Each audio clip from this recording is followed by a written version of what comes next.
ദിവസവും ഒരു 10 സ്വലാത്ത് വീതം തങ്ങളുടെ മേൽ ആരെങ്കിലും ചൊല്ലിയാൽ നാളെ സിറാത്ത് പാലം മിന്നൽ വേഗത്തിൽ കടക്കാൻ ഞാനവന്റെ കൈക്ക് പിടിച്ചുകൊണ്ടവന് പരിപൂർണമായി തുണയേകുമെന്ന് ജിബ്രീൽ അലൈഹിസ്സലാം എന്നോട് പറഞ്ഞുവന്ന് നബിയുനാ റസൂലുള്ളാഹി. സിറാത്ത് പാലം മിന്നൽ വേഗത്തിൽ കടക്കാൻ ജിബ്രീൽ അലൈഹിസ്സലാമിന്റെ കരവലയത്തോടുകൂടി സഹായകമാകുമേ. മുടങ്ങാതെ ഒരു 10 സ്വലാത്ത് ഡെയിലി ചൊല്ലിയാലെങ്കിലെന്ന് ജിബ്രീൽ എന്നോട് പറഞ്ഞു വന്ന് നബിയുനാ റസൂലുള്ളാഹി. ആദരവായ പ്രവാചകർ സല്ലല്ലാഹു അലൈഹി വസല്ലമ തങ്ങളുടെ മേലുള്ള സ്വലാത്ത് ചൊല്ലാൻ ഖുർആൻ തന്നെ കൽപ്പിച്ചതല്ലേ.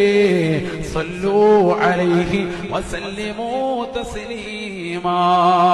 നിങ്ങൾ പ്രവാചകരുടെ മേൽ സ്വലാത്ത് സലാം ചൊല്ലൂ എന്നുള്ള ഖുർആനിന്റെ കൽപ്പന കേട്ടിട്ടുള്ള മുസ്ലിമേ, നീ എത്ര സ്വലാത്ത് ആ പ്രവാചകരുടെ മേൽ ചൊല്ലുകയുണ്ടായി?